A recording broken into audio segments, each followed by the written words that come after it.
여러분, 낙지나 오징어는 당연히 바다에서 사는 걸로 알고 계시죠.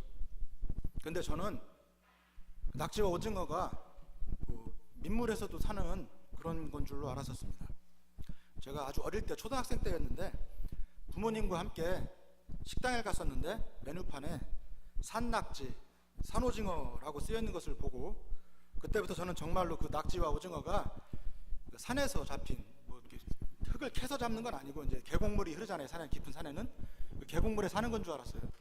그래가지고 그렇게 알고 있었는데, 그런데 그 산낙지, 산오징어가 알고 보니까 살아있는 생물이라는, 그 살아있는 산낙지, 산오징어, 지리산이나 계룡산에서 잡히는 게 아니라 그 살아있는 오징어라는 걸 알게 된 거는 그 뒤로도 한참 시간이 지난 뒤였습니다. 일반적으로 우리는 이처럼 말이나 글이라는 게 사람의 생각을 아주 정확히 표현하고 전달한다고 생각들을 합니다. 그리고 말이 아닌 다른 의사 전달 수단들, 예를 들면 그림이라든지 영상이라든지, 요즘은 또 이제 영상 미디어가 많이 발달된 시대니까 영상으로도 많은 의사 표현들을 많이 하죠. 사진 찍어서 보내기도 하고요. 또 음악이라든지 또 다른 또 소리라든지 하는 것들은 애매하고 모호해서 사실은 그 정확한 의사 표현은 전달은 안 되지만 의사 전달을 분명하고 정확하게 하기 좀 힘들다고 생각합니다. 그런데 사실은 알고 보면 말이나 글조차도 그 말을 하는 사람의 입장과 그 말을 또 듣는 사람의 입장에 따라서 아주 다른 의미를 가지게 되는 경우가 결코 적지 않다는 것입니다. 똑같은 말이 아주 다른 뜻을 가지게 되는 경우도 있고, 또 완전히 다른 말이 똑같은 의미로 받아들여지게 되는 경우도, 특히 우리나라 말에 그런 경우가 또 많습니다. 그런 경우가 많이 있습니다. 제가 조금 전에 산오징어, 산낙지 얘기를 했었는데요, 오래된 유머 가운데 또 이런 것도 있습니다. 약간 썰렁합니다. 산토끼의 반대말이 뭐냐고 물으니까 거기에 대한 대답을 다 이렇게 주워 모은 겁니다. 산토끼의 반대말, 집토끼, 아이고 잘하시네. 또 들토끼, 바다토끼, 강토끼, 또 죽은 토끼, 산토끼가 아니고 죽었다, 죽은 토끼, 또 산성이 아니고 알칼리성, 알칼리 토끼, 좀 엉뚱하죠. 또 내가 산 게 아니고 판 거다 해서 판토끼, 파른 토끼 등등 해서 열 몇 가지나 되는 대답들이 나온다는 얘기입니다. 물론 우스갯소리이기는 하고 억지이긴 하지만 뭐 전혀 근거가 없다고는 할 수 없을 것입니다. 이 이야기는 사람의 말이라는 것이 어떻게 이해하느냐에 따라서 아주 다른 뜻을 가질 수도 있다는 이야기인 것 같습니다. 이러한 맥락에서 오늘 본문의 내용을 본격적으로 시작하기 전에 먼저 평화란 무엇인가에 대해서 함께 생각해 보고자 합니다. 사실 제가 미가서로 주제로 설교하시는 목사님들은 별로 없습니다. 미가서뿐만 아니라 소선지서 전체의 주제가 대부분 보면 무거워서 조금 은혜로운 게 이제 아모스서 정도고요. 그 정도인데, 이 미가서를 주제로 소선지서를 주제로 설교를 하기가 왜 어렵냐면, 다 이렇게 심판을 목전에 둔 이스라엘 백성들을 책망하는 내용들이거든요. 대부분 듣는 성도님들께서 별로 기분이 좋지가 않습니다. 야단맞은 내용이라서 전하는 사람들도 좀 많이 좀 부담스러운 내용이기도 하고, 그러다 보니까 제가 좀 가볍게 하려고 이렇게 앞에 서두에 이런 말씀들을 준비했던 것입니다. 미가서 내용을 이제 좀 딱딱합니다. 소선지서가 대체적으로. 맨 처음에 이스라엘 백성들의 그 죄악상에 대해서 언약고소라고 저희들이 이제 신학 시간에 신학 공부할 때 배웠는데, 하늘이여 들으라, 땅이여 들으라, 이런 식으로 되는 그런 말로다가 하나님께 고소하는 거죠. 내용들을, 이 백성들이 이렇게 참남한 죄를 저지르고 있으니 이를 어찌해야 됩니까? 라는 내용을 먼저 하나님께 아뢰입니다. 언약 고소가 있고, 그 다음 이스라엘 백성들의 죄상들이 나열이 되죠. 조목조목 아주 적나라하게 나열이 되고, 그래서 이러한 심판이 있을 거라는 것이 막 준엄한 심판이 예고되고, 그런데 하나님께서는 너희들을 불쌍히 여겨서 이와 같이 너희들을 구원해 줄 것이다 라는 구원의 약속에 대한 그런 말씀도 반드시 나옵니다. 그래서 알고 보면 굉장히 또 은혜로운 내용이에요.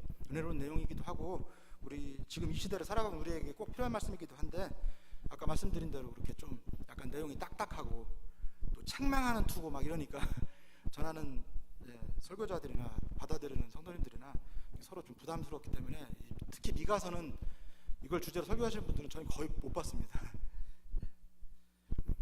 그래, 이제 전쟁과 평화에 대해서 과연 무엇이 전쟁이고 무엇이 평화인가, 이 문제를 어떤 입장에서 보느냐에 따라 상당히 우리가 다르게 받아들일 수 있습니다.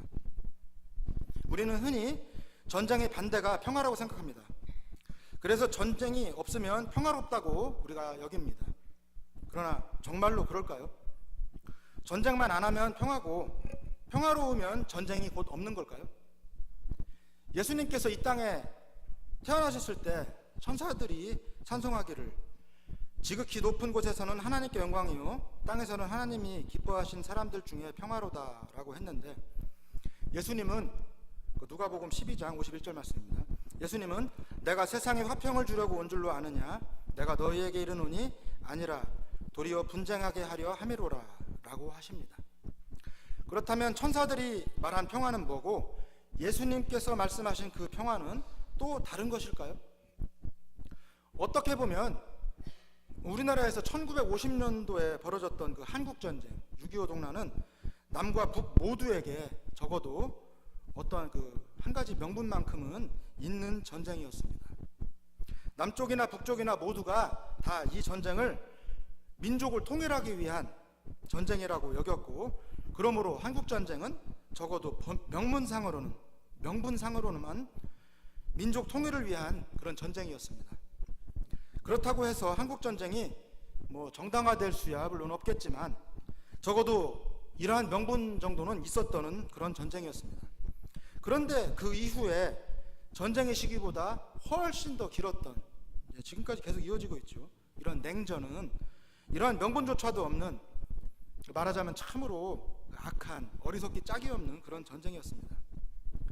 냉전은 분단을 유지하고 당연한 것으로 만들어 왔고, 남과 북의 사람들의 삶을 억압하고 또 왜곡시켰고, 수많은 이산가족들과 수많은 반체제 인사와 수많은 사상범, 정치범들을 만들어냈고, 또 남과 북이 서로를 경계하고 의심하고 경쟁하느라고 헛된 힘을 많이 낭비하게 만들었습니다. 그런데 사람들은 한국전쟁을 그렇게 저주하고 비난하면서도 냉전에 대해서는 그것이 평화라고 여기면서 이 냉전 체제를 계속해서 유지하려고 하는 그런 모습을 보이고 있다는 것입니다. 통일을 오히려 더 두려워하고, 물론 많은 독일도 통일되고 나서 그런 선례를 남겼죠. 통일 비용이 막대하게 많이 들어갑니다. 수십 년 동안 천문학적인 액수의 통일 비용이 투자가 돼서 북한을 어느 정도 남한 정도 수준, 절반 수준이라도 끌어올리려면 아주 어마어마한 돈이 많이 필요합니다. 그런 그 통일 비용이라고 하는데, 그렇기 때문에 그런 것 때문인지 오히려 통일을 이렇게 두려워하고 있고, 남과 북이 만나 대화하는 것조차도 극도로 혐오하는 그런 사람들도 요즘은 많습니다. 그런데 그 사람들 말대로 지금 이 상태가 과연 정말 이게 평화로운 걸까요? 그리고 6.25 전쟁 끝나고 나서 지금까지 세월이 과연 평화로웠다고 말할 수 있을까요? 평화란 무엇입니까? 꼭 대포를 쏘고 미사일 날라오고 총을 쏘고 사람을 죽이지, 그렇게 사람이 죽어나가지만 않으면 그게 평화일까요? 성경은 그렇게 말하지 않습니다. 성경은 그것을 세상의 평화일 뿐이라고 말합니다. 평안을 너에게 끼치노니 곧 나의 평안을 너에게 주노라. 내가 너희에게 주는 것은 세상이 주는 것과 같지 아니하리라. 너희는 마음에 근심하지도 말고 두려워하지도 말라. 요한복음 14장 27절에 있는 예수님의 말씀입니다. 예수님께서 이 땅에 계실 때 세상은 스스로를 평화롭다고 했습니다. 그것을 소위 그때 당시의 그 시대 상황에 비춰서 팍스 로마나라고, 로마의 평화라고 불렀습니다. 하지만 이 평화는 말 그대로 로마 측 입장에서만 누릴 수 있었던 그런 평화였지, 모든 사람들에게 해당되는 평화는 아니었던 것입니다. 그 당시에 로마는 세계의 제국이라고 부를 만큼 아주 넓은 영토를 자랑했습니다. 또 세계 각국을 무력으로 정복하면서 로마의 말발굽 아래 다 짓밟히게 만들어놨고, 또 누구라도 이 로마 제국에 대해서 저항을 하면 쳐들어가서 아주 집 밟아놓고 꼼짝 못하게 항복하도록 만들어놨습니다. 그리고는 그렇게 잠잠해진 상태, 그 상태를 놓고 평화라고 불렀던 것입니다. 마치 강도가 쳐들어와서 밧줄로 모든 사람들을 꽁꽁 묶어놓고 총으로 칼로 막 위협을 해가지고 협박을 해서 하면서 끽소리 내면 죽여버린다고 하는 상황과 뭐 다를 게 없는 그런 상황입니다. 그래서 아무도 감히 저항하지 못하고 숨죽이고 조용히 있으면 그게 평화라고 여기는 그런 시기입니다. 좀 정치적인 얘기라서 제가 좀 자제하려고 했는데 영감이 떠올라서 한 말씀 드릴게요. 옛날에는 팍스 로마나였고 그럼 지금은 무엇이라고 부를 수 있겠습니까? 예, 맞습니다. 팍스 아메리카나입니다. 역시 성서대학 하신 분들이 좀 다릅니다. 이렇게 존경스러울 정도신데 정말. 예. 라틴어식으로 표현해서 팍스 아메리카나라고 부를 수 있습니다. 요즘 것은, 요즘이 느끼는 평화는. 로마가 하던 역할을 지금 사실 미국이 대신하고 있지 않습니까? 뻑하면 쳐들어가서, 저는 뭐 반미주의자는 그렇다고 아닙니다. 오해하지 마십시오. 반미주의는 아니고 미국 덕분에 지금 우리나라가 이만큼이라도 살고 있는 건 사실이니까요. 인정해줄 건 인정해줘야 되는데, 미국이 무력으로 지금 세계 각국을, 말하는 세계의 경찰 국가라고 여기고 있잖아요. 자기 스스로가. 어떻게 보면 또 좋은 거예요. 그게 좋은 거예요. 아주 무질서하게 그냥 나라가 완전히 그냥 깽판을 누가 치도록 방치해두진 않으니까. 또 그 바람에 또 독재자들도 정권 일찍 종식시키고 세계 평화가 조금 앞당겨지는 효과는 있습니다. 그렇지만 미국의 팍스 아메리카나가 성공했습니까? 그렇지 않다고 봅니다. 저는 수많은 사람들이 죽어나갔고 여전히 지금도 근데 그 지역에서 분쟁이 끊이지 않고, 독재자가 제거됐으면 그 달에 뽑힌 사람이 또 내분 일으키고 내전 일으키고 여전히 싸웁니다. 시리아 사태가 그랬고, 코소보도 그랬고, 체첸도 역시 마찬가지였고요. 뭐 러시아도 똑같은 입장이었죠. 이러한 것들이 바로 그들이 강대국 입장에서 말하는 그 평화라는 것의 그 알량한 정체입니다. 민낯입니다. 우리는 그것에 절대 속으면 안 되겠습니다. 그 성경이 말하고 있는 평화, 예수님의 평화는 히브리어로 그 샬롬이라는 말로 표현됩니다. 샬롬은 마치 꿈과도 같은 그런 공과도 같은, 꿈이 아니라 공이었네. 공과도 같은 상태를 말하는 것입니다. 공은 아주 둥글죠. 둥글고 모나지가 않아서 누구에게나 다 공평한 것입니다. 떼굴떼굴 굴러갈 수가 있고, 럭비공 같은 거, 미식 축구공이나 럭비공 같이 좀 아주 독창적으로 생긴 그런 것만 제외하고는 아주 모든 부분이 다 똑같습니다.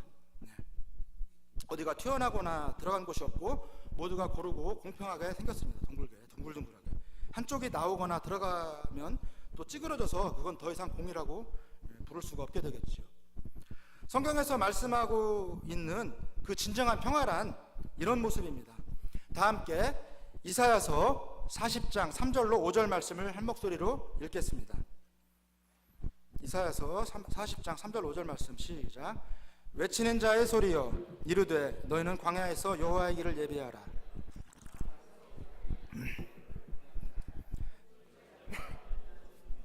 산마다 언덕마다 낮아지며 고르지 아니한 곳이 평탄하게 되며 험한 곳이 평지가 될 것이요 여호와의 영광이 나타나고 모든 육체가 그것을 함께 보리라. 이는 여호와의 입이 말씀하셨느니라. 아멘. 성경이 말씀하고 있는 평화는 단순히 그 전쟁만이 없는 상태가 아니라 전쟁을 일으키려고 하는 그 갈등과 분열 그 자체조차도 없는 그런 상태를 가리키는 말입니다. 이 바다 중에, 지구상 바다 중에 태평양이라는 바다가 있습니다. 이 말은 어떤 탐험가가, 제 기억은 아마 리빙스턴이었던 걸로 기억나는데요. 그 탐험가가 태평양을 탐험 삼아서 배를 타고 건너가면서 바다가 굉장히 너무너무 크고 넓은 그 광대한 대양이 아주 너무 고요하고 잔잔하기 때문에 해서 붙여졌던 그런 이름입니다. 그 큰 평화의 바다라는 뜻이죠. 흘태자다가 태평양, 너무나 평화로운 바다 태평양. 그런데 그 태평양은 사실 알고 보면 수도 없이 많은 사람들을 집어삼켜왔습니다. 지금까지 거대한 파도와 폭풍으로 수많은 배들이 침몰하였고 좌초하였고 또 수많은 조난자와 사망자와 실종자들을 만들어 내왔을 것입니다. 갈등과 분쟁을 속에 품고 있으면서도 겉으로는 전쟁이 벌어지지 않고 있다고 해서 그걸 평화라고 부를 수가 없는 것입니다. 그렇기 때문에 그런 평화는 그 속에 엄청난 파도를 숨기고 있는 위장된 평화인 셈입니다. 평화는 그런 갈등과 분쟁이 원인이 되는 불평등조차도 없는 그런 완전한 상태를 가리키는 말입니다. 한 사회나 나라 안에 혹은 나라들 사이에, 나라와 나라들 사이에 불의와 불평등이 있다면 그것은 갈등과 분쟁을 낳게 되고, 그런 갈등과 분쟁은 시간이 지나면서 점점 더 커져서 결국에는 서로 치고받고 싸우는 전쟁으로밖에 이어질 수가 없습니다. 예수님의 평화는 단순히 겉으로 조용한 그런 상태만을 말하는 것이 아니라 그 속에서 이런 불의와 불평등이 없는 상태, 불만이 없는 상태, 진정한 의미에서의 평화를 말합니다. 오늘 함께할 본문의 예언자인 미가는 이렇게 말합니다. 다 함께 미가서 4장 3절로 4절 말씀을 한 목소리로 읽어보겠습니다. 미가서 4장 3절로 4절 말씀입니다. 그가 많은 민족들 사이의 일을 심판하시며 먼 곳 강한 이방 사람을 판결하시리니 무리가 그 칼을 쳐서 보습을 만들고 창을 쳐서 낫을 만들 것이며 이 나라와 저 나라가 다시는 칼을 들고 서로 치지 아니하며 다시는 전쟁을 연습하지 아니하고 각 사람이 자기 포도나무 아래와 자기 무화과나무 아래에 앉을 것이라. 그들을 두렵게 할 자가 없으리니 이는 만군의 여호와의 입이 이같이 말씀하셨음이니라. 아멘. 무기를 산더미처럼 쌓아놓고 서로 총뿌리를 겨누고 있으면서 평화를 말할 수는 없을 것입니다. 지금으로부터 한 20-30년 전에 미국과 러시아가 대단한 냉전을 이렇게 벌였습니다. 서로 핵을 개발하고 그때 민족적인 자존심도 있었으니까 대단했죠. 먼저 우주 로켓을 개발해서 쏜 쪽은 이제 소유주를 만든 소련 쪽이었고, 옛날 구소련. 그래가지고 그거에 자극받아서 미국도 이제 아폴로 우주계획 세우면서 이렇게 그것을 하나의 자기네 나라 국력의 상징처럼 여기면서 아주 경쟁적으로 우주 개발과 또 핵무기를 서로 만들어 놓고 쌓아서 쟁여놓고 하는 그런 ICBM이라고 하는 대륙간 탄도미사일 같은 이런 무시무시한 무기들을 지금은 그런 행동을 지금 북한에서 하고 있습니다. 이렇게 서로 무기를 산더미처럼 서로 쌓아놓으면서 서로 으름장을 놓으면서 서로 으르렁거리면서 총뿌리를 서로 겨누고 있으면서 그것은 그렇게 평화를 쉽게 말할 수가 없을 것입니다. 진정한 평화라는 것은 더 이상 무기를 가지고 있어야 할 그런 이유도 없는, 꼭 무기가 있어야만 안심이 되는 그런 상황이 아니라 무기가 하나도 없어도 안심할 수 있어야 되는 그런 상태가 되어야 되겠죠. 그렇기 위해서는 갈등과 불만이 없어야 할 것이고, 그렇기 위해서는 불평등과 불의가 이 땅에서 사라져야만 할 것입니다. 평화란 그렇게 지키기도 힘들고 만들기도 어려운 것입니다. 오늘 성도 여러분들과 함께 은혜를 나눈 이 소선지서의 저자인 미가의 이름 뜻은 여호와와 같은 분이 누가 있으리요 라는 그런 뜻을 가지고 있습니다. 미가의 고향이었던 모레셋은 예루살렘 남서쪽으로 대략 37km 정도 떨어진 곳에 있으며, 미가가 이 예언을 하던 당시에 행했던 곳은 예루살렘이었지만 당대의 유다 백성들뿐 아니라 저 북이스라엘에도 하나님의 말씀을 전하던 그런 부지런한 선지자였습니다. 그때 미가가 처한 상황은 일반 백성들은 물론이고 부자와 종교 지도자 또 나라의 정치 지도자들까지 아주 극도의 타락으로 치닫던 그런 형국이었습니다. 미가 선지자는 하나님 공의에 기반해서 백성들의 온갖 죄악에 대한 심판과 또 얼른 빨리 돌이켜서 회개할 것을 촉구하면서 그들 그 백성 중에 그 남은 자 사상이라는 것이 참 중요한데, 특히 소선지서에서 그 남은 자들을 향해서 죄 용서의 은혜를 선포했던 것입니다. 또 많은 수의 중산층 사람들이 그 부자들이 그 탐욕 때문에, 그보다 더 상위에 있는 계층에 있는 그 부자들이 탐욕 때문에 자신들이 가진 것들을 다 그 쪽쪽 빨리고 빼앗기고 가난한 삶으로 전락이 되는, 내팽개쳐지는 상황을 지켜봐야만 했던 미가는 가난한 자들을 위한 선지자로도 불리워졌습니다. 우선 미가서의 전체적인 내용을 한번 참고해 보겠습니다. 미가서 1장과 2장에서는 이스라엘의 죄악을 지적하시고 그들을 반드시 심판하고야 말겠다는 그 하나님의 확고한 의지를 우리가 볼 수 있게 됩니다. 또 그와 동시에 남은 자에 대한 약속, 곧 그들을 회복하실 것에 대한 소망도 함께 선포됩니다. 본문에서 미가는 이스라엘의 지도층 인사들의 죄악을 구체적으로 아주 조목조목 폭로하기 시작하면서 그 죄악의 결과로 그들이 어떠한 심판을 받게 될 것인가를 선포합니다. 그렇지만 1장부터 3장까지와는 대조적으로 또 4장과 5장에서는 전혀 다른 메시지인 메시아 왕국의 도래와 통치를 선포하면서 그 백성들을 위로하고 있습니다. 이스라엘의 구체적인 죄악들은 당시 지도자들에 의해서 저질러졌던 일들입니다. 이에 미가 선지자는 그들의 죄악상을 상세하게 폭로하면서 드러내었던 것입니다. 그렇다면 미가 선지자는 무엇에 근거하여 그들의 행위를 고발하고 있었던 것일까요? 그것은 예언자들과 제사장들이 백성들에게 행한 악행들은 구체적으로 또 그 예언자들과 제사장들, 이스라엘의 가장 도덕적이고 가장 올바른 모본을 보여야 됐던 그들이 보였던 그 죄악상, 그 악행들은 구체적으로 또 무엇일까요? 또한 하나님은 이들의 행위들을 어떻게 바라보고 계셨는가? 오늘의 본문 말씀을 통해서 하나씩 살펴보도록 하겠습니다. 미가 선지자가 이스라엘 지도자들의 그 죄악들을 고발했던 근거는 율법의 가르침대로 행하지 않는 죄였습니다. 그들은 율법의 가르침들을 이미 그 선지자들의 그 선포와 말씀을 통해서 또 십계명을 통해서 다 알고 있었지만 그들은 그 율법에 따라 공의를 행하지 아니하고 자기 자신들이 사리사욕을 추구하면서 다른 힘없는 백성들을 착취하고 억압하는, 그렇게 해서 자신들의 탐욕을 채우려고 하는 일로 아주 일삼았습니다. 다 함께 출애굽기 23장 6절로 9절 말씀과 또 밑에 또 있는 그 신명기 16장 18절로 20절의 말씀을 연속해서 한 목소리로 읽어보겠습니다. 시작. 너는 가난한 자의 송사라고 정의를 굽게 하지 말며 거짓 일을 멀리하며 무죄한 자와 의로운 자를 죽이지 말라. 나는 악인을 의롭다 하지 아니하겠노라. 너는 뇌물을 받지 말라. 뇌물은 밝은 자의 눈을 어둡게 하고 의로운 자의 말을 굽게 하느니라. 너는 이방 나그네를 압제하지 말라. 너희가 애굽 땅에서 나그네 되었은즉 나그네의 사정을 아느니라. 또 신명기사 말씀입니다. 내 하나님 여호와께서 내게 주시는 성에서 내 지파를 따라 재판장들과 지도자들을 둘 것이요 그들은 공의로 백성을 재판할 것이니라. 너는 재판을 굽게 하지 말며 사람을 외모로 보지 말며 지혜자의 눈을 어둡게 하고 악인의 말을 굽게 하느니라. 너는 마땅히 공의만을 따르라.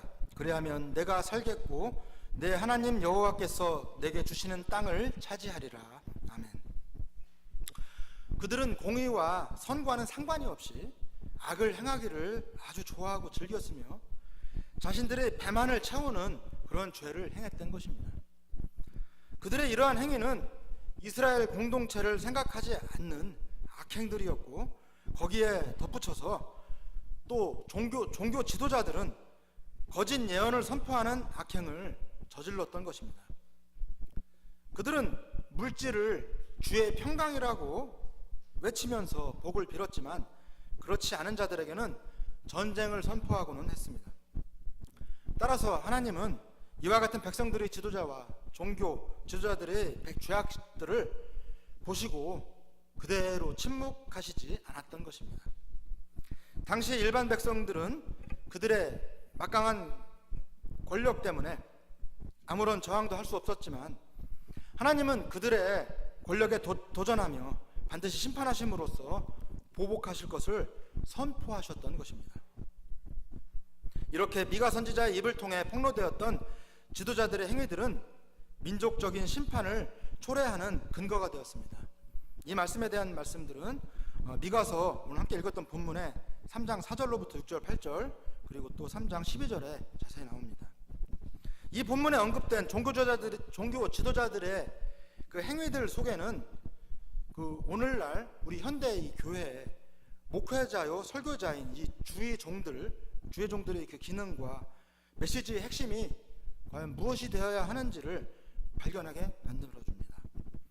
종교 지도자들과 백성 그 나라의 정치 지도자들과 또 종교 지도자들의 그릇된 행동들 때문에 이 땅에 또 그 땅에 정의와 공의가 그 사회에서 사라지게 되었고 모든 백성들도 돌이킬 수 없는 그런 행동들을 하게 되었습니다.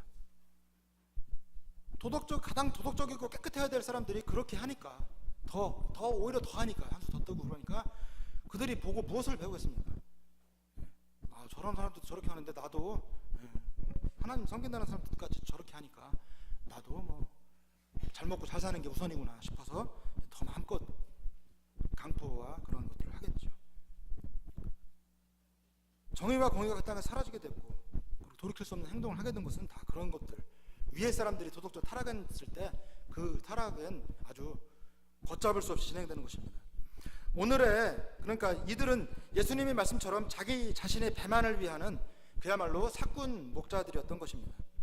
오늘날의 한국교회의 목회자들은 목회자로서의 그 성경적인 기능이 무엇인가를 항상 가슴 깊이 깨닫고 올바른 목자, 참 목자로서의 위상을 회복하여 하나님의 참된 말씀 그리고 생명의 말씀을 정확하게 전해줘야 할 것입니다. 이 본문은 미래에 이루어질 약속이 선포되면서 희망을 주는 부분이 또 있습니다. 그 아래에 계속 연결되는 그 부분에서 오늘 원래 준비했던 설교 말씀의 본문은 3장부터 4장 5장까지의 설교 본문인데 너무 길어가지고 제가 3장 한 절만 같이 함께 읽은 것입니다. 그 이어지는 4장과 5절에서는 미래에 이루어질 약속이 선포되면서 희망을 주고 있습니다. 또한 그날에는 이라는 이런 메시지는 역사의 전환점을 가리키는 결정적인 뜻을 담고 있어서 매우 중요하게 다루어져야 합니다. 그렇다면 그날에는 이란 어떤 때를 말하는지, 또한 그날에 이루어질 일들은 무엇인지, 또 그날에 이스라엘에게 베푸실 하나님의 축복은 무엇인가에 대해서 상고해 보겠습니다. 미가서 4장 1절에 끝날에 이르러서는과 또 6절에 그날에는 이라는 말들은 한글 번역상 의미 전달이 불분명합니다. 확실하지가 않습니다. 그렇지만 미가는 이 구절을 통하여 구약 성경에서 자주 언급되던 그 여호와의 날, 그 소위 여호와의 날을 발전시켰던 것입니다. 이 날은 하나님의 그 공의로운 심판이 시작되는 날로서 그리스도의 초청과 함께 시작됩니다. 그리스도의 초청은 남은 자들에게는 당연히 간절한 소망이었겠지만 하나님께서 택하신 이스라엘을 침략하면서 번번이 괴롭혀왔던 주변의 열강과 또 장차 하나님의 진노의 심판이 임하게 될 유대 민족들의 그 지도자들에게는 곧 두려움의 날이기도 했던 것입니다. 이때에 이르러 비로소 이스라엘의 남은 자들은 회복될 것이며 메시아의 통치가 시작될 것입니다. 이것은 바로 미가서 메시지의 핵심인 우주적인 평화가 임한다는 그런 예고가 됩니다. 그리고 하나님은 그렇게 하여 회복된 이스라엘의 남은 자들에게 영원토록 함께 하시는 복을 주실 것이며 예루살렘의 왕권을 회복시켜 주시고 시온을 통치하시어 높여 주실 것입니다. 그 결과 시온을 통하여 모든 열방도 축복과 평화를 누리게 되는 그야말로 참다운 샬롬, 평화의 세계가 펼쳐지게 될 것입니다. 6절에 그날이란 용어는 구약이 아닌 신약 성경에서도 발견됩니다. 마태복음 24장 36절 말씀입니다. 그 그날이란 용어, 신약에 표현된 그날이란 용어는 구약의 그날과 동일한 연속선상 위에 놓여 있습니다. 구약의 그날은 그리스도의 초림과 열방 심판을 가리키는 것이며 신약의 그날은 그리스도의 재림과 열방에 대한 심판을 가리킵니다. 따라서 신구약에서의 그날은 매우 중요한 날일 수밖에 없습니다. 왜냐하면 그날이 바로 주님이 임재하시는 날이기 때문입니다. 주님께서 오시는 날, 주 예수 그리스도께서 다시 오시는 바로 그날이기 때문입니다. 미가의 그 위대한 메시아의 출현에 관한 예언은 장차 메시아가 태어날 징조를 상세히 밝히고 있고, 또 선지자 이사야는 메시아가 처녀에게서 태어날 것을 예언했지만 미가는 그가 시골 동네에서 탄생할 것을 예언하고 있습니다. 함께 이사야서 7장 14절 말씀을 읽겠습니다. 이사야서 7장 14절 말씀입니다. 시작. 그러므로 주께서 친히 징조를 너희에게 주실 것이라. 보라, 처녀가 잉태하여 아들을 낳을 것이요 그의 이름은 임마누엘이라 하리라. 또한 메시아의 근본은 상고, 즉 태초에 이른다고 하였습니다. 그렇다면 메시아 탄생의 목적이 무엇이겠습니까? 미가약에 있어서 메시아 탄생의 신학적 의미는 과연 무엇일까요? 또한 메시아의 오심과 그분의 사역을 통해서 나타나게 될 결과가 무엇일까요? 이 메시아의 통치는 종말에 있는 유다 왕국의 연장선상, 지속 혹은 계속이 아니라 전적으로 새로운 시작입니다. 이것은 하나님 백성의 이상적인 구원과 심판까지 반드시 있게 될 것을 의미하는 것입니다. 또 메시아 탄생의 궁극적인 목적은 남은 자들, 이스라엘의 남은 자들을 먹이고 또 높여주기 위함이며 이스라엘의 대적들을 물리치고 정화하기 위한, 심판하기 위한 그런 것입니다. 그리하여 메시아의 왕국은 반드시 이루어질 것이며 또한 그의 탄생의 신학적 의미는 그의 백성들을 위로해주고 구원해주고 사랑하며 또 남은 자들의 의미를 드러내려는 것입니다. 이 일을 위하여 내가 이와 같은 고난과 심판을 허락했고 그 덜과 남은 자들에게 이와 같은 혜택과 묵묵히 끝까지 참고 하나님의 말씀을 붙잡고 의지하는 남은 자들이 있을 거 아니겠습니까? 오늘날로 말하자면 예수 그리스도를 진심으로 고백하고 주로 시인하고 신실하게 믿는 성도님들이 되겠죠. 그런 것이 바로 영적인 이스라엘의 남은 자들이 되는 것입니다. 또한 메시아의 사역은 자신의 왕국에 대한 평화가 영원토록 편만케 될 것일 것을 말씀하고 있는 것입니다. 메시아는 그의 백성들에게 곧 평화로우시게 됩니다. 함께 미가서 5장 4절로 7절 말씀을 찾아서 읽어보겠습니다. 미가서 5장 4절로 7절 말씀입니다. 시작. 그가 여호와의 능력과 그의 하나님 여호와의 이름의 위엄을 의지하고 서서 목축하려니 그들이 거주할 것이라. 이제 그가 창대하여 땅 끝까지 미치리라. 이 사람은 평강이 될 것이라. 아수르 사람이 우리 땅에 들어와서 우리 궁들을 밟을 때에는 우리가 7 목자와 8 군왕을 일으켜 그를 치리니 그들이 칼로 아수르 땅을 황폐하게 하며 니므롯 땅 어귀를 황폐하게 하리라. 아수르 사람이 우리 땅에 들어와서 우리 지경을 밟을 때에는 그가 우리를 그에게서 건져내리라. 야곱의 남은 자는 많은 백성 가운데 있으리니 그들은 여호와께로부터 내리는 이슬 같고 사람을 기다리지 아니하며 인생을 기다리지 아니할 것이며. 메시아의 탄생은 그의 백성들에게 새로운 소망을 가져다 줍니다. 그리고 메시아는 하나님의 능력과 그 이름의 위협을 통하여 백성들을 올바르게 양육할 것이며 또 이와 같은 하나님의 약속은 그리스도의 초림으로 이루어졌고 또 장차 오실 재림의 소망 속에 지금도 이루어가고 있는 중입니다. 따라서 오늘의 성도들이 이와 같은 메시아의 탄생에서 배워야 할 삶의 모습은 그의 모습과 십자가상에서의 그러한 헌신을 닮은 겸손과 섬김의 삶입니다. 여러 선지자들이 외쳤던 그 음성을 통해서 이스라엘 지도자들의 그 죄악을 적나라하게 폭로하신 하나님은 그들에게 메시아와 그의 왕국에 대한 소망을 주시며 위로하셨습니다. 이러한 하나님의 메시지 속에서 하나님의 공의로우심과 사랑을 우리가 발견할 수 있게 됩니다. 성도는 하나님 아버지의 이러한 지극히 크고 놀라운 사랑하심과 함께하기에 우리가 담대할 수 있습니다. 또 동시에 목회자들의 말씀 선포에 있어서 반드시 명령이 되어져야 할 내용, 곧 심판과 위로 혹은 회개와 용서의 내용을 주지시켜주고 있는 것입니다. 이스라엘은 하나님 앞에 매우 중한 죄를 많이 지었지만 우상숭배의 죄도 저지르고 많이 저질렀지만 하나님께서는 이 죄에 대한 징벌을 내리신 후에 또 반드시 이스라엘을 회복시키시고 다시 팔레스타인 땅, 즉 가나안 땅으로 돌려보내 주실 것을 예언하고 있습니다. 유다는 바벨론 포로 시기를 무려 70년간이나 지내야 회복될 수 있다는 것이 예언되어 있습니다. 미가서에도 그 예언이 있는데 미가서에는 그 예언이 4장 10절에 있습니다.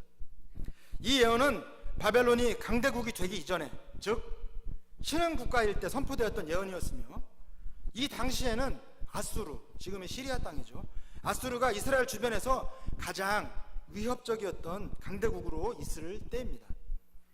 미가는 메시아가 베들레헴에서 날 것과 또 하나님께서 환난을 당하는 동안 영적 거듭남이 이루어질 때까지 그들을 잠시 동안 벌어두실 것이며, 미가서 5장 2절과 3절에 이런 말씀들이 예언되어 있습니다.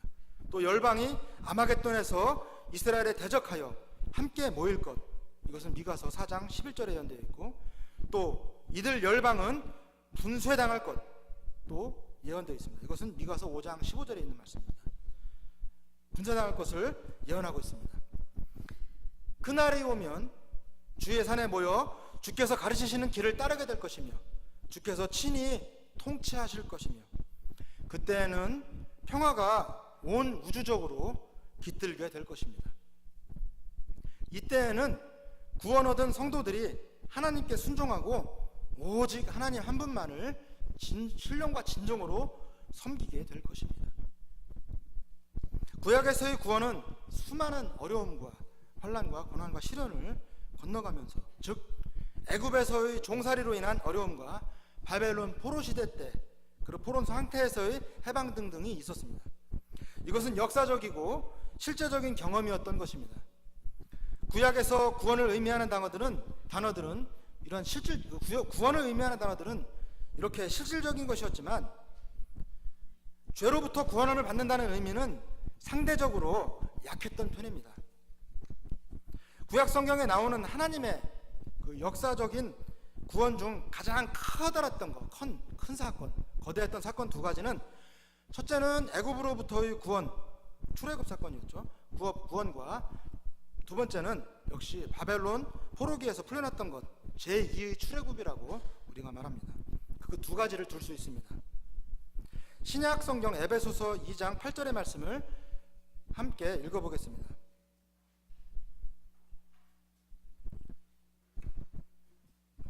제가 준비한 설교는 없네요.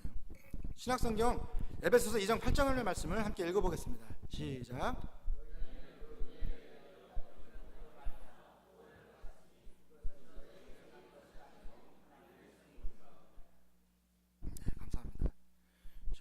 이거를 목사고시 제가 사실은 어제 그저께 화요일 날 가서 안양에 있는 저희 교회 평촌에 있는 우리 교단 총회 본부 건물에 가서 봤습니다. 시험을. 왜 또 하필 그런 데서 보자고 하시는지 좀 많이 원망했어요. 왜냐면 이게 너무 건물이 좀 그렇잖아요. 상징적인 의미가 이제 어마어마한 데인데 거기서 처음 본 사람 저는 못 들어봤거든요. 되게 뭐 이렇게 교회에서 이렇게 보고, 또 지금 우리 노회 또 청주에 최동범 선교사님 또 굉장히 아담한 그 청주 교회에다가 선교센터를 아주 근사하게 지어놓으셨거든요. 거기에서 보게 됐는데 그 종교개혁 그거를 하는 바람에 지난주 목요일 날, 그래서 제가 이제 그 목사고시 시험 날짜가 한 일주일 정도 연기가 됐었죠. 저는 할렐루야였죠. 바빠가지고 시험 준비를 제대로 못했는데, 그래가지고서 출기하니까 이렇게 좀 약간 좀 허술했던 겁니다. 설교관도 양해해 주시길 바랍니다. 결과는 잘 나왔습니다. 여러분들 많이 기도해 주시고, 제가 많이 부족합니다. 연약하고 부족한 사람이니까 많이 좀 기도해 주시길 부탁드리겠습니다. 이게 방금 여러분께서 읽어주셨던 그 에베소서 2장 8절의 말씀, 거기에 나온 그 구원받았다라는 그 성경 원어 단어, 헬라어의 단어는 세소메노이로 완료형입니다. 즉 이스라엘 백성들이 이미 과거에 받았던 구원을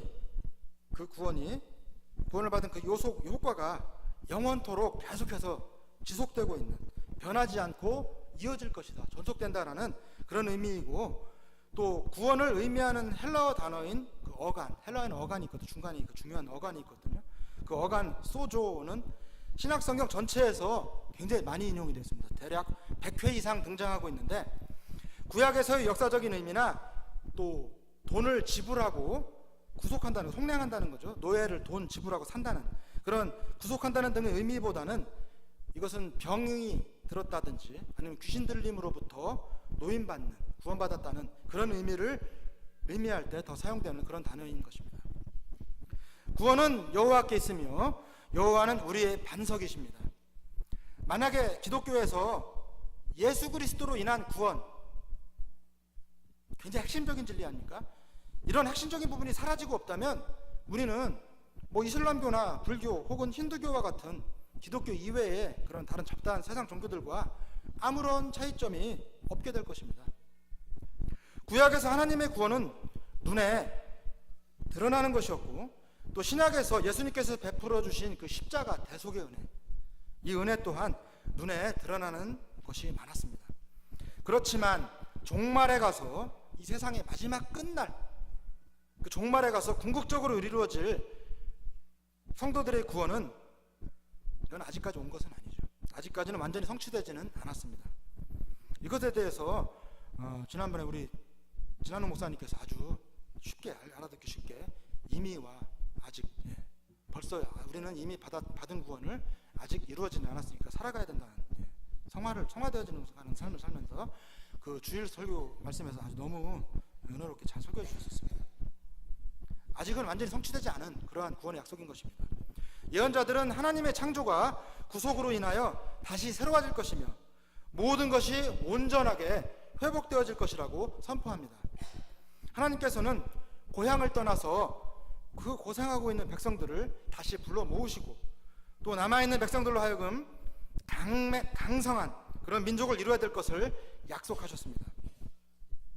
그날에는 주의 산이 가장 높아지며 민족들은 그곳으로 모이게 됩니다.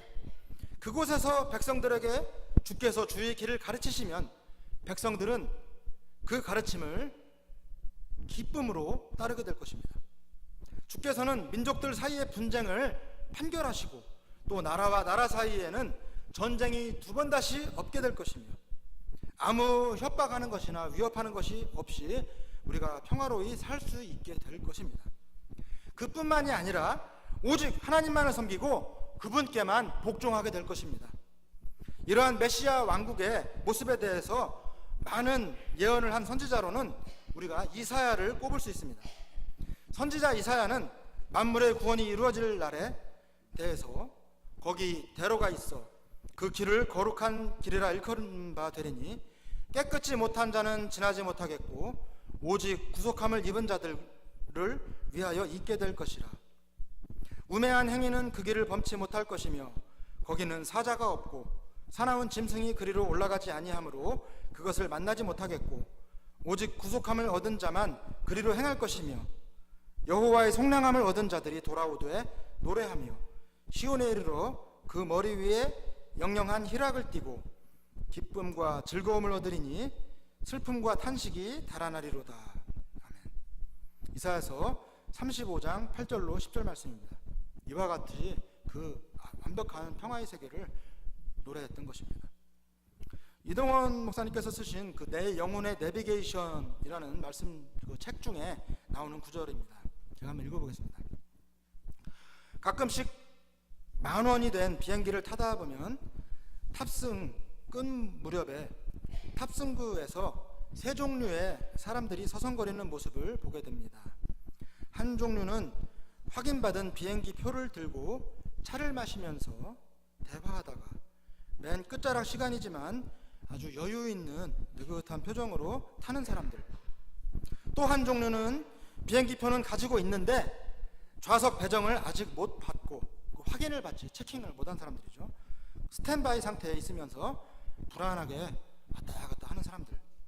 또 한 종류는 비행기 표도 혹시나 누가 이렇게 갑작스럽게 취소해가지고 남는 좌석이 없을까 해서 요행을 바라는 심정으로 안절부절 못하고 서성거리는 사람들입니다. 이때 저는 우리 교회 내에도 천국을 기다리는 사람들 중에는 세 가지 종류가 있다는 사실을 생각하게 되었습니다. 첫째는 구원받고 구원을 확인한 확신이 있는 사람들. 둘째는 구원을 받기는 받았는데 자기 스스로는 구원에 대한 확신이 없는 사람들. 이런 분들이 의외로 또 많습니다.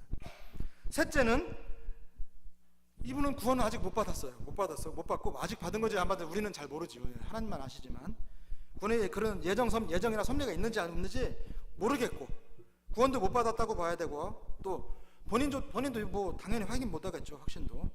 그렇게 확신도 없이 그냥 감나무 밑에서 입 벌리고 누워 있는 것처럼 막연히 이렇게 내가 교회 문지장만 턱만 닳으면 구원은 저절로 주어지는 것이려니 하고 그렇게 희망하는 사람들입니다. 당신은 어디에 속합니까? 라는 그런 글이 있길래 제가 적어왔습니다. 예수님께서 이 땅에 오신 가장 중요한 목적은 우리들의 죄악을 사해 주시기 위함입니다. 하나님을 거부하고 자신이 주인이 되어 사는 삶.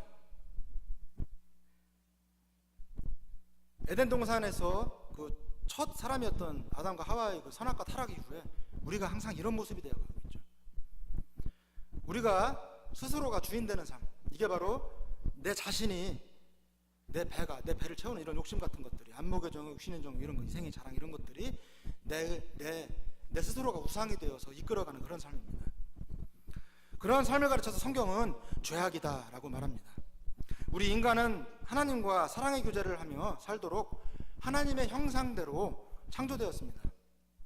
그런 인간이 창조주이신 하나님을 거부하고 자기 스스로가 주인이 되어 살아가기 시작한 것이 바로 죄의 삶, 죄인의 삶, 낙원을 잃어버린 신락원의 삶입니다. 우리가 겸손한 마음과 자세로 하나님과 동행하며 또 하나님께서 나를 이 세상에 태어나게 하신 목적을 이루어가면서 사는 삶이야말로 가장 복된 삶이자 최상의 삶입니다. 거기에 더하여 하나님의 그 인내하심을 본받아서 우리 역시 우리보다 형편이 더 어려운 가난한 이웃과 어려움에 처한 자들을 긍휼히 여기며 그들의 아픔과 고통을 우리가 외면하지 말고 품고 감싸 안으면서 우리가 겪는 아픔과 고통으로 우리가 공감을 하면서 따뜻한 마음으로 겸손히 섬겨야겠습니다. 요즘 이러한 이웃에 대한 공감 능력이 떨어지는 그러한 사람들이 주변에 많습니다. 심리학적인 용어로 이제 사이코패스라고 하고, 또 과거에는 제 아내가 또 심리학을 하니까 저도 좀 많이 옆에서 주워들은 것이 많습니다. 옛날에는 또 소시오패스라고 해서 반사회적 인격 장애자들도 있었습니다. 사람들하고 어울리지 못하고 은둔형 외톨이 같은 사람들이죠. 그리고 마음속으로 삐뚤어지는 사람들, 자꾸 원망을 하고 사람들하고 대화가 안 통하자는 그런 사람들이 사회의 벽을 딱 자기들이 쌓아놓고, 이런 사람들은 좀 사이코패스보다는 덜 위험해요. 왜냐하면 그냥 인간관계에 장애가 있을 뿐 위험한 행동은 하지 않습니다. 근데 문제는 사이코패스입니다. 이 사람들은 그 오원춘 같이 사람 죽여가지고 막 다 토막살인하고 뭐 유영철이라든가 이런 사람들을 말하는 겁니다. 오원춘 같은 경우는 이제 중국 쪽 사람인데 그 사람 살을 어떻게 그렇게 정교하게 했는지 몰라도 가로세로 1cm 크기로 정교하게 깍두기 모양으로 다 이렇게 다져놨다고 그러죠. 사람 살을. 그렇게 해서 뭐 들리는 소문에 의하면 외국으로 그 인육을 중국에서는 많이들 먹는다고 합니다. 최근에 인터넷 뉴스 보니까 그 사산된 아이인가 하여튼 태아를 그 이렇게 끓인 탕도 있다고 합니다. 중국에는. 어디까지가 사실인지는 모르겠어요. 근데 그 사진을 찍어서 이렇게 페이스북에 올린 분 사람들의 증언에 의하면 아주 그거 보면 그냥 구역질 나온다고 합니다. 그 모습 보고. 왜 그런 짓을 하는지 모르겠는데, 이와 같은 사람들이 그런 행동을 눈 하나 깜짝 않고 인간 백정 같은 짓을 저지르는 것 보고 바로 사이코패스라고 합니다. 상대방의 고통이나 아픔을 전혀 인식하지 못하는 그런 사람들이에요. 근데 문제는, 안타까운 것은 한국 사람들 중에도 이러한 극악무도한 반인륜적인 패륜적인 범죄들이 많이 있습니다. 근데 참고로 요즘은 이 두 번째 유형, 그 사이코패스 1과 2로 나눕니다. 유형을. 사이코패스 1이 오리지널 사이코패스고요. 아까 얘기했던 그 타인의 고통이나 아픔을 자신의 고통처럼 전혀 이해하지 못하는 사람들, 오히려 막 잔인하게 막 죽이고 이런 사람들이 사이코패스고, 근데 옛날에 소시오패스라고 했던 그런 유형들은 지금은 사이코패스 유형 2라고 부릅니다. 그렇게 해서 심리학자들이 다시 그 용어를 정리를 했습니다. 우리가 이 겸손한 마음과 자세로 하나님과 동행하며 하나님께서 나를 이 세상에 과연 태어나게 하신 목적, 그 목적은 누구에게나 다 있을 것입니다. 그런 목적을 이루어가면서 사는 삶이야말로 가장 복된 삶이자 최상의 삶인데, 거기에 더해서 우리가 그 같은 예수 그리스도의 그 인애, 십자가의 삶, 우리 이웃들이 겪는 그 아픔을 내 아픔으로 같이 품는 그러한 공감할 줄 아는 마음이 따뜻한, 가슴이 따뜻한 그런 사람이 우리 그런 성도님들이 되었으면 합니다. 긍휼히 여기는 자에게는 긍휼을 베푸시는 그 하나님이심을 우리가 반드시 명심하고 믿어야 합니다. 우리 대전 새벽교회 모든 성도님들은 오늘 이 3일 예배의 말씀을 통해서 함께 그 은혜를 나누며 상고했던 이 미가서의 말씀과 교훈을 우리 삶 속에서 계속해서 묵상하면서 하나님 아버지의 공의로우심과 인내하심을 깨닫고 본받아 그분의 선하신 뜻에 합당한 삶의 열매로 하나님 아버지께 영광을 돌려드리는 복된 주의 백성이 다 될 수 있기를 주님의 이름으로 간절히 기원합니다. 아멘. 기도하겠습니다. 은혜와 사랑이 충만하신 하나님 아버지 감사합니다. 오늘 이 저녁에 저희들 각자의 삶을 주님께서 감찰하시며 또한 보호해 주시고 이때까지 함께해 주신 은혜를 감사를 드립니다. 또한 하나님의 말씀을 사모하는 심령으로 이곳에 달려나올 수 있는 은혜를 주심도 감사합니다.